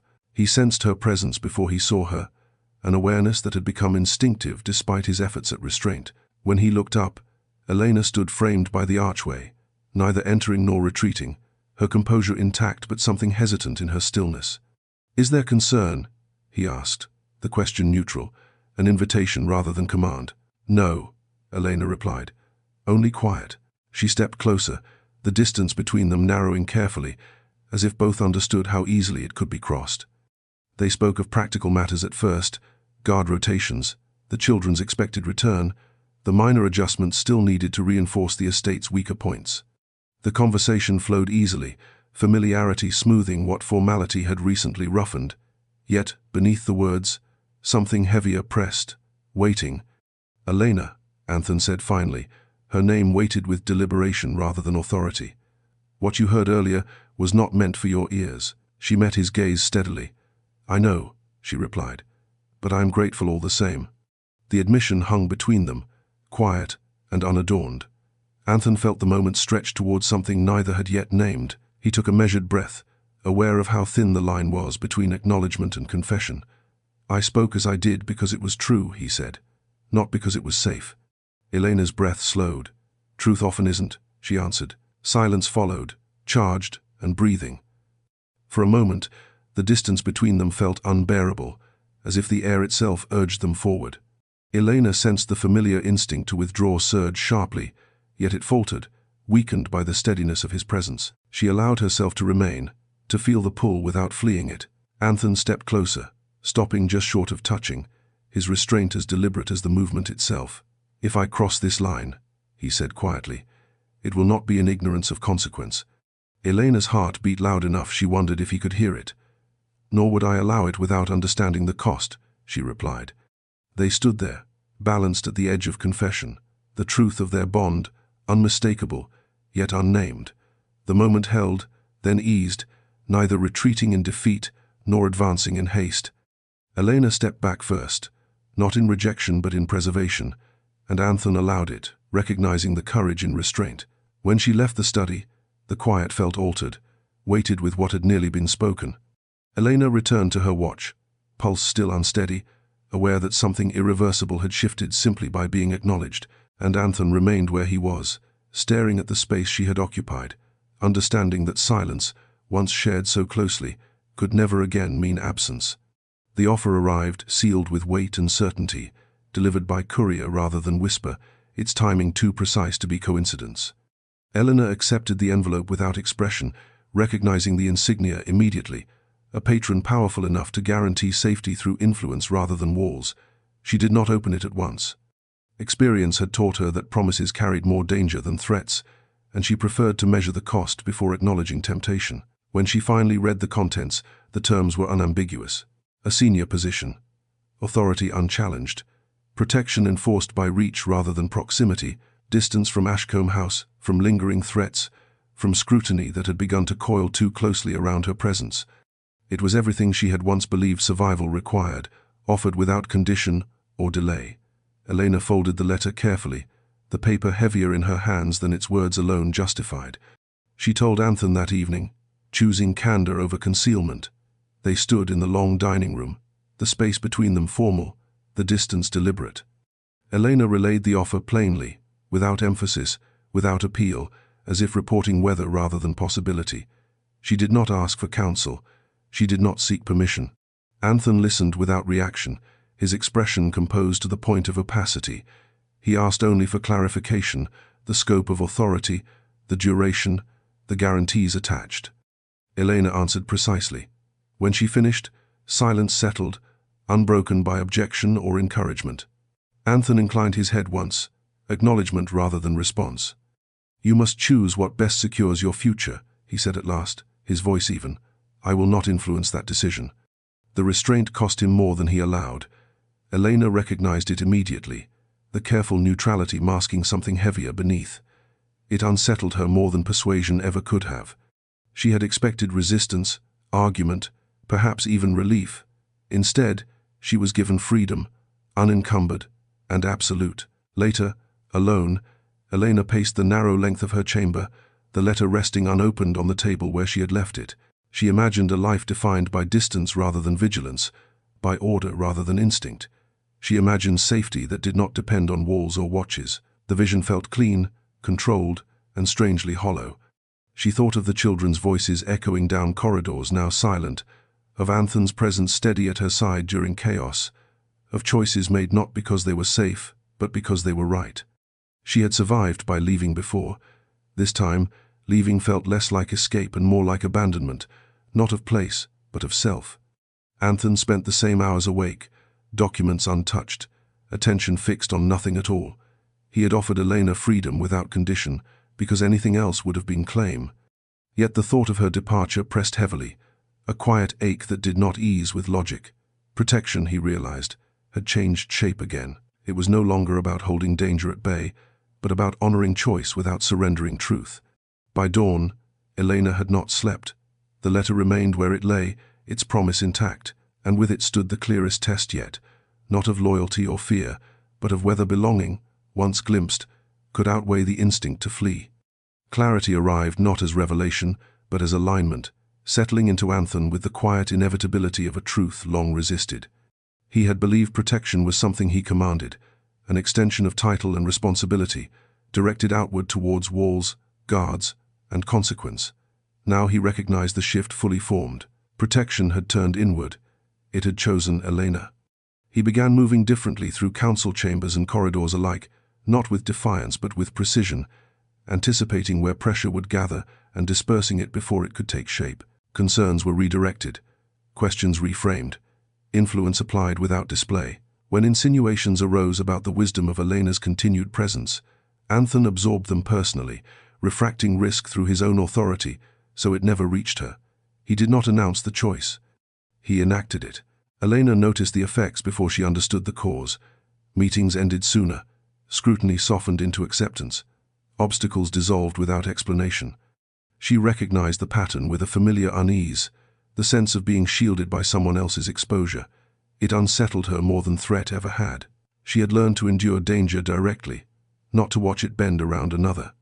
One afternoon, as she reviewed patrol reports in the lower hall, Anthon paused beside her without ceremony. He did not speak at once. He studied the page she held, then her hands, steady and sure. "You are being protected," Elena said quietly. "Not accusation, not gratitude, simply observation." Anthon met her gaze without hesitation. "Yes." She closed the ledger slowly. "That was never part of the arrangement." "No," he agreed, "but arrangements evolve." The simplicity of the statement stripped away argument. Elena felt the old instinct rise, urging correction, insisting on balance, on independence reclaimed through distance. Yet beneath it, something steadier pressed back, a recognition she could not deny. Protection did not always diminish those who received it. Sometimes it revealed who was willing to bear cost. "I will not allow this to endanger you," she said. Anthon's reply was immediate. "You already have." "Oh." The truth landed cleanly, without cruelty. Elena exhaled slowly, accepting what could no longer be undone. She had changed the house. She had changed him. The inversion was complete. That evening, Elena declined the letter without ceremony, returning it unopened through the same channels that had delivered it. She offered no explanation, no apology, no counter-proposal. The refusal was quiet, absolute. Survival no longer required distance. It required presence chosen deliberately. Anthon learned of the decision indirectly, a brief note delivered to his study confirming what he already sensed. He did not seek her out. He allowed the choice to stand on its own, unclaimed and unpressured. When they crossed paths later, nothing was said, yet recognition passed between them, steady and unambiguous. For Elena, the night felt different. The walls did not press. Vigilance remained, but it no longer felt solitary. For Anthon, protection no longer meant command alone. It meant standing where consequence fell, and accepting it without retreat. Neither named what had been chosen. It did not need naming. The balance had shifted, and both understood that from this point forward, safety would no longer be something Elena provided alone, but something Anthon would insist upon, even if it meant standing in her place. Elena's refusal did not announce itself through relief or triumph. It settled instead as a quiet steadiness, a decision absorbed into posture and breath rather than spoken aloud. The house did not change in response. No doors opened wider, no vigilance loosened, yet something within her shifted, subtle but irreversible, as if a line long drawn in pencil had finally been inked. She resumed her duties without explanation, neither seeking acknowledgement nor bracing for consequence. Guards followed her direction as they always had. Servants deferred without question. Routine reclaimed its rhythm, but Elena moved within it differently now, less as someone preparing for removal and more as someone accounting for continuity. The distinction mattered, though she did not yet trust it. Anthony observed the change with equal restraint. He did not ask about the letter. He did not thank her for staying. To do either would have implied ownership of the choice, and he refused that temptation. Instead, he watched how she recalibrated the estate's defenses with foresight that extended beyond immediate threat, how her plans assumed presence rather than exit. It confirmed what he already knew. She had not stayed out of obligation. She had stayed because she chose to. That knowledge unsettled him more than fear ever had. Choice carried weight. It demanded reciprocity. One evening, as dusk softened the outer gardens, Elena found Anthony standing at the balustrade overlooking the lower grounds. He did not turn as she approached, yet his awareness sharpened instantly. They stood side by side in silence, the space between them companionable rather than charged. "You remain," he said at last, not as question. "Yes," Elena replied. Nothing more was required. The simplicity of the exchange carried a gravity neither underestimated. Elena felt the familiar instinct to qualify her decision, to frame it as temporary or conditional, but she resisted it. Honesty demanded she allow the truth to stand unguarded. "I do not know how long safety lasts," she added quietly. Anthony nodded. "Nor do I." They shared the uncertainty without flinching. Elena felt something unfamiliar, settle, not certainty, but trust that did not require prediction. She had survived by planning for loss. Now she stood beside someone willing to stand with her inside that unknown. Later, alone in her chamber, Elena considered the path she had declined. It no longer tempted her. Distance, once synonymous with survival, now felt like erasure. She understood that staying carried risk. It always had. The difference now was consent, risk accepted rather than endured. Anthony, returning to his study, acknowledged the parallel truth. He had taken responsibility for Elena's safety without negotiation. Now he recognized that her staying demanded something in return, not protection alone, but respect for the strength it took to choose presence when disappearance had once been safer. When they crossed paths again before nightfall, nothing was said. It did not need to be. The choice had been made quietly, irrevocably. Elena no longer stood on borrowed ground, and Anthony no longer acted as though protection flowed in only one direction. Whatever threats remained beyond the walls would come in their time. For now, what mattered was this: Elena had stayed without being asked, and Anthony, watching her move through the house with renewed purpose, understood that devotion did not always announce itself through words. Sometimes it was revealed through refusal, through the deliberate act of remaining when every instinct had once demanded flight. The confrontation came without spectacle, slipping into the estate under the guise of legitimacy rather than force. Elena sensed it in the subtle shift of access, a name added to the visitor ledger that did not belong, credentials precise enough to pass cursory inspection yet weighted with something familiar and unwelcome. She recognized the pattern instantly. This was not intrusion. This was pursuit refined. She encountered him in the East reception room, the space deliberately chosen for its visibility and false civility. He stood with his back to the window, posture relaxed, expression composed, as though time had bent politely around him. The sight struck Elena harder than any blade. This was the man who had taught her how easily loyalty could be weaponized, who had used protection as leash and called it purpose. The years had changed neither his certainty nor his expectation that she would still yield. "You always did prefer walls," he said softly, voice carrying familiarity without warmth. "I wondered how long before you mistook them for safety." Elena did not answer. She held her ground, discipline locking fear into place. She had survived him once by vanishing. This time, she did not intend to disappear. The exchange escalated quickly, his words needling toward control, reminding her of debts she no longer owed, implying consequences that once would have bent her into silence. Elena responded with clarity rather than defiance, naming boundaries without apology, refusing the old language of obligation. The refusal unsettled him. He had expected retreat. He found resistance. When his patience thinned, the mask slipped. His hand lifted, not in violence yet, but in intent. Elena shifted instinctively, prepared to intercept alone as she always had. Anthon arrived before contact could be made. He placed himself beside Elena, not in front of her, his presence unmistakable and unyielding. "This conversation ends now," he said calmly, authority sharpened by resolve. He did not ask for explanation. He did not defer. He read the dynamic instantly and chose alignment without hesitation. The man assessed Anthon with narrowed eyes, recognizing power he could not casually undermine. Words followed, measured and poisonous, threats disguised as implication. Anthon absorbed them without reaction, signaling guards with minimal movement. The estate responded, as it had been trained to, efficiently and without drama. The removal was quiet, dignified, final. When the room emptied, Elena remained still, breath shallow, the delayed tremor of confrontation surfacing only once danger had passed. Anthon turned to her, his expression steady, offering no command, no question, only presence. "You did not stand in front of me," Elena said quietly. The observation waited. Anthon met her gaze. "Nor did you stand alone." The simplicity of it cracked something long, held inside her. For the first time, she had faced her past without erasing herself to do it. She had been met, not rescued, not replaced. As they left the room together, Elena understood that survival no longer required disappearance. It required choosing to remain visible, even when fear remembered older lessons. And this time, she was not the only one willing to face the consequence. The danger receded, but consequence remained, quieter and more enduring than any confrontation. Word traveled with predictable speed through circles that measured power by implication rather than action, and Anton felt the shift almost immediately. Invitations cooled, correspondence grew precise. Concern arrived dressed as counsel, its true purpose transparent beneath courtesy. He had intervened decisively, publicly, and in doing so had made clear where his allegiance lay. The cost of that clarity was now being tallied. Elena recognized the signs with practiced ease.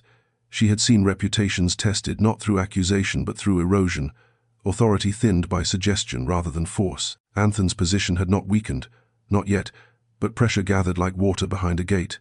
She watched him navigate it with controlled patience, absorbing challenge without visible strain, and the familiar weight of guilt settled quietly in her chest. She had stayed, now others would pay. She returned to preparation without announcement, the old instinct resurfacing not from fear, but from care sharpened by affection she had not intended to claim. Departure, once survival, now framed itself as protection offered in reverse. If she removed herself, the scrutiny would lose focus. The calculus was clean, the cost was not. Anthon sensed the shift before she spoke of it. Elena's movements grew purposeful again, her attention narrowing toward transition rather than reinforcement. He found her in the upper corridor late one evening, reviewing schedules she no longer needed to revise. The recognition settled heavily between them. "You are preparing to leave," he said quietly. Elena did not deny it. "The pressure will follow me," she replied. "It always does. It need not follow you. And you believe removing yourself will preserve my standing," Anthon said. "Yes," she answered. "You have already risked enough." Anthon stepped closer, restraint thinning. "You mistake sacrifice for solution," he said, "and you mistake my position for something fragile."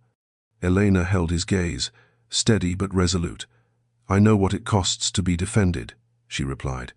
"I will not be the reason your authority is questioned." Silence followed, taut with recognition. Anthon saw the logic clearly, understood how deeply ingrained it was, how survival had taught her to disappear before others could be harmed. He also understood what it would cost him to let her go this way, quietly, framed as necessity rather than choice. "You are not an inconvenience to be removed," he said. "You are not a liability to be managed." "I am a consequence," Elena replied. Anthon shook his head once. "Then I will bear it." The certainty in his voice unsettled her more than resistance ever could. Elena felt the familiar pull of retreat tighten, then falter. She had prepared to leave to protect him. Now she faced the truth she could no longer deny. Leaving would not be protection, it would be loss. They parted without resolution, the air between them charged with what had not yet been decided. Elena walked back to her chamber with measured steps, the old instinct pressing hard against something new and unyielding. Survival had always meant leaving first. Now it demanded something far more difficult. It demanded she stay and allow consequence to fall where it would. Elena rose before the house stirred, not from urgency but from certainty sharpened overnight. The decision had settled into her bones with a clarity she no longer fought. Staying had begun as defiance of instinct. Leaving now framed itself as something else entirely, an act of care stripped of romance or drama. If consequence was inevitable, she would not allow it to rest on Anthon's shoulders alone. She packed nothing of consequence. Habit guided her hands, selecting only what could be carried without trace. The movements efficient, practiced. The room looked unchanged when she finished, as if she had never claimed it. That, more than the departure itself, tightened her chest. She paused only once, fingers brushing the window frame, acknowledging the life she had begun to imagine here before discipline reclaimed control. Anthon discovered her intent too late for denial. He found her in the lower passage near the servants' stairs, coat fastened, posture composed in the way that signaled finality rather than readiness. The recognition struck instantly, sharp and unwelcome. "You are leaving now," he said, voice low. "Yes," Elena replied, meeting his gaze without flinching. "Before it becomes spectacle, you believe absence will quiet this," Anthon said. "I know it will redirect it," she answered. "Pressure follows proximity. Remove the focus, and it dissipates."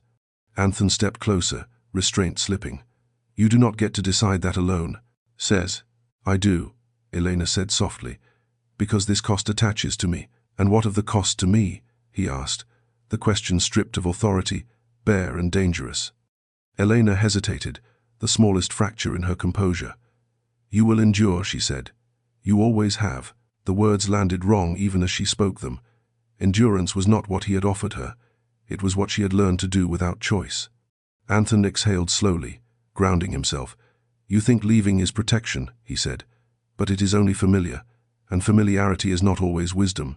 Elena's hands curled briefly at her sides. "Staying risks more than I am willing to take from you. And leaving takes something you have no right to remove," he replied. "Yourself." The truth of it struck hard. Elena felt the old instinct surge, urging retreat, urging completion before doubt could weaken resolve. She stepped back once, positioning herself toward the stair. "I will not allow you to be diminished for me," she said. Anthon's voice lowered, steady and unyielding. "You will not allow yourself to be erased for me either." Silence held, thick with the weight of what neither could yet resolve. Elena turned away, the motion deliberate, final. She descended the stair without looking back, each step an act of discipline rather than desire.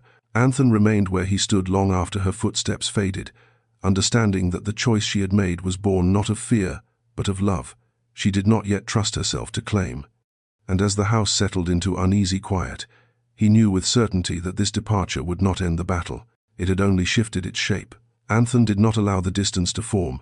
He reached the lower courtyard before Elena cleared the arch, the morning air sharp with cold and unfinished light. Her stride slowed when she heard him, not from surprise but from recognition, as though some part of her had expected this moment even as she fled it. He did not call her name. He simply stepped into her path and stood there, unyielding. "You will not leave like this," he said, the words measured, stripped of command yet heavier than any order he could issue. Elena stopped.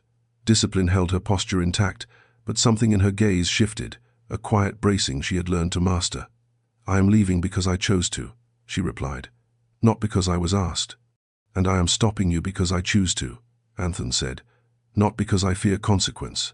She inhaled slowly, steadying herself. "This will cost you," she said. "It already has." "Yes," he answered, "and I accept that." The certainty in his voice unsettled her more than resistance ever could. Elena searched his face for hesitation, for calculation, for the familiar signals of duty overriding desire. She found none, only resolve sharpened by clarity. "You cannot protect me from everything," she said. "I am not trying to," Anthon replied. "I am protecting your right to remain without sacrificing yourself to do it." The words struck deep, cutting through logic she had relied on for years. Elena felt the old instinct surge, urging retreat, urging completion before doubt could weaken resolve.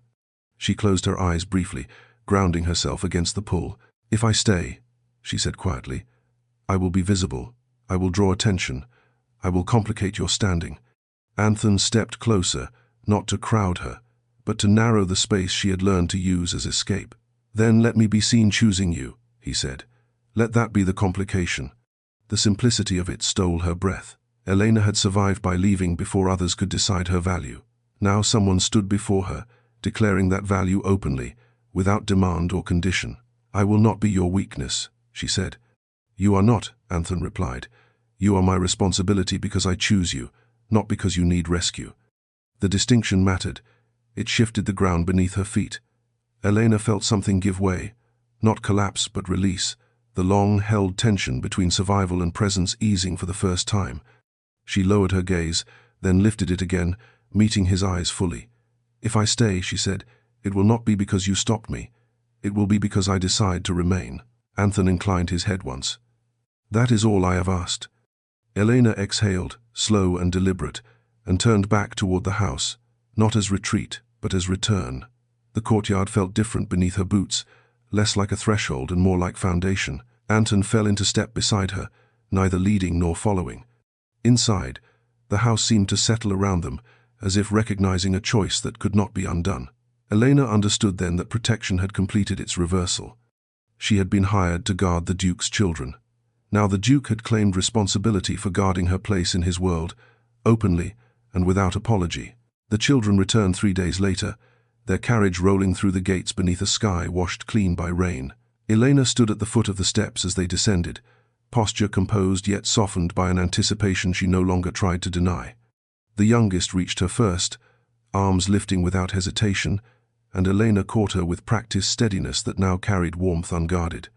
The others followed, voices tumbling over one another, as if time apart had compressed every thought into this moment. The house, so quiet in their absence, seemed to breathe again.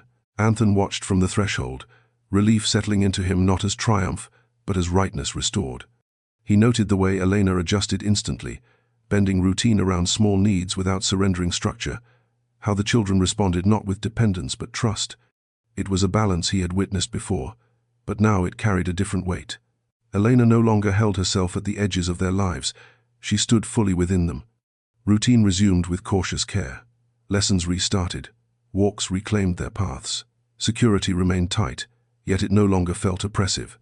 Elena refined protocols with foresight that assumed continuity, not departure, and Anthon supported the adjustments openly, lending authority without overshadowing her judgment. Servants followed with renewed confidence. The estate settled into a rhythm that felt earned rather than enforced. The children sensed the change between Elena and Anthon before words could explain it. They did not question it. They adapted instinctively, placing themselves between them during meals, drawing both into shared moments without ceremony. Elena found herself smiling before she caught the expression, and did not immediately erase it.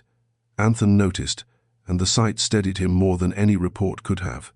One evening, as the household gathered informally near the hearth, the youngest leaned against Elena's side, drowsy and unafraid. Elena's hand rested lightly against small shoulders, protective without tension. Anthon met her gaze across the room, a quiet acknowledgement passing between them, not ownership, not promise, but recognition of what they were building without naming it. Later, as the children were settled and the house dimmed, Elena paused outside the nursery doors longer than duty required. She listened to even breathing, the soft cadence of safety restored, and felt something unfamiliar bloom beneath her ribs. It was not vigilance, it was belonging. Anthon joined her without sound, standing beside her in shared silence. "They are at ease," he said quietly. "Yes," Elena replied. "So am I." The admission surprised her, and she did not retract it. Anthon did not comment, allowing the truth to stand as it was offered. The moment held, gentle and unremarkable, and precisely because of that, profound. When they parted for the night, Elena returned to her chamber without the familiar urge to inventory exits. The house no longer felt like a place she occupied conditionally. It felt like one she was helping to shape. And as Anthon closed his study door and prepared for rest, he understood that protection had found its truest form not in command or sacrifice, but in the quiet stability that allowed others to thrive.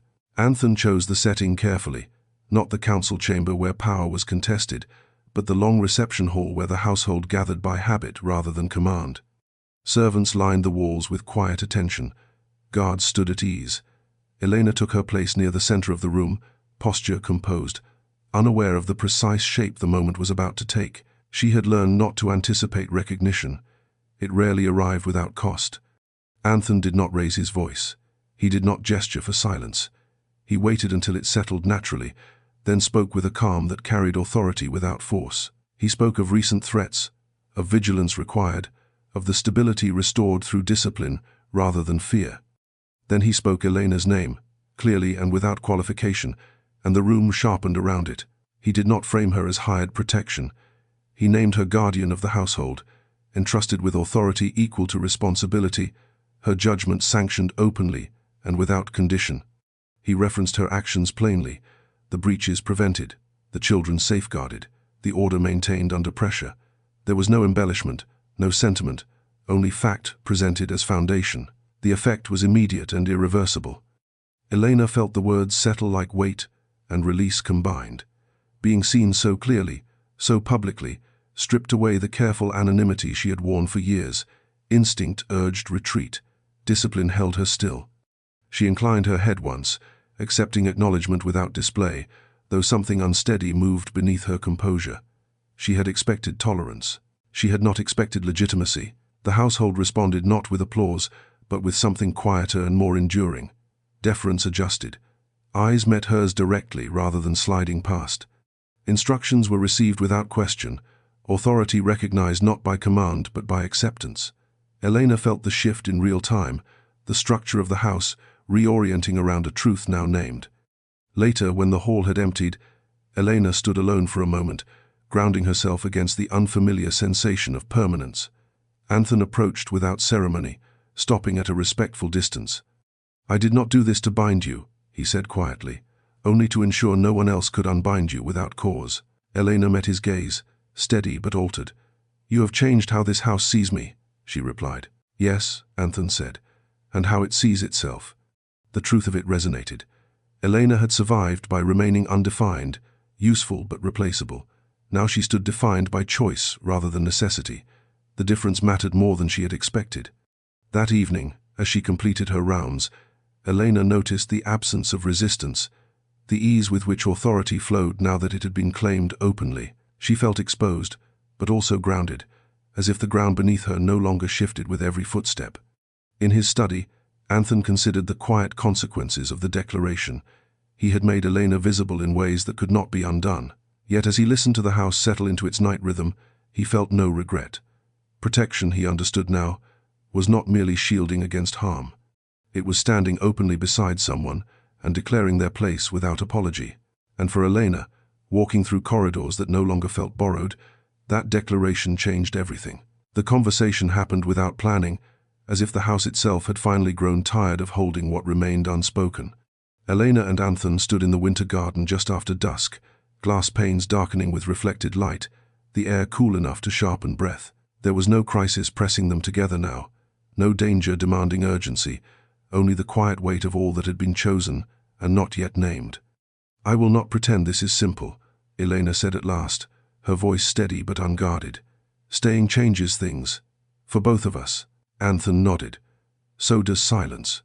The truth of it settled gently rather than sharply. Elena turned to face him fully, no longer bracing for withdrawal. "I have lived most of my life believing love was another form of leverage," she said, "something that would eventually be used against me. And I have lived believing restraint was protection," Anthony replied. That feeling less kept others safer. They regarded each other without illusion. What lay between them was not fantasy, but choice, deliberate and difficult.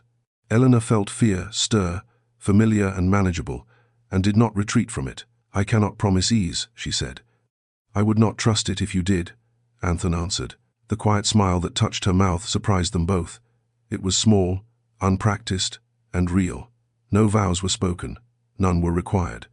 What mattered was not certainty, but courage, the willingness to step forward without erasing oneself. When they left the garden together, nothing dramatic marked the moment. Yet both understood that something essential had been crossed, not a boundary, but a threshold, where fear no longer dictated choice, and love, finally named between them, felt less like danger and more like truth. The test arrived quietly, as most truths did, without threat or spectacle to announce its importance. A minor disturbance along the outer grounds drew Elena's attention late one evening. Nothing urgent, nothing unfamiliar, yet her instinct rose immediately, sharp and automatic, urging her forward, urging her to take the risk alone and leave others untouched by consequence. For a moment, she almost obeyed it. Anthony noticed the shift before she moved. He did not issue orders. He did not argue. He simply stepped beside her, adjusting his coat as if joining her were the most natural thing in the world. "You do not need to do this alone," he said calmly. The words landed differently now. Elena felt the old resistance stir, the reflex to insist, to shield, to disappear into duty. Instead, she paused, she breathed, she allowed him to remain. They addressed the disturbance together, efficiently, without drama, the issue resolved before it could escalate. No sacrifice was required. No one bled, and in that absence of crisis, Elena felt the true weight of the moment settle. Trust, she realized, was not proven only in danger. It was proven in restraint, in allowing someone else to stand with you when solitude had once felt safer. Later, as they walked back through the quiet corridors, Elena spoke softly. "This is new for me." "I know," Anthony replied, "and you are doing it anyway." She did not correct him. She did not retreat. She reached for his hand without thinking, the gesture small but deliberate, and felt his fingers close around hers with equal certainty. The choice held, and in that simple act, Elena understood that she no longer survived by endurance alone. She was building something steadier, something shared, and for the first time, she did not fear what it might cost. Peace did not arrive as triumph, but as quiet continuity. Mornings unfolded without tension. Laughter returned to halls once measured only by vigilance. Elena moved through the house no longer as a shield alone, but as someone claimed, her presence unquestioned, her place secure. Anthony ruled without isolation, strength tempered by care, authority grounded in shared resolve. Together, they guarded not only walls and children, but the fragile, hard, one truth, that protection could be mutual. Elena no longer prepared to disappear. Anthony no longer stood alone. What bound them was not fear or necessity, but choice, renewed each day, steady and enduring.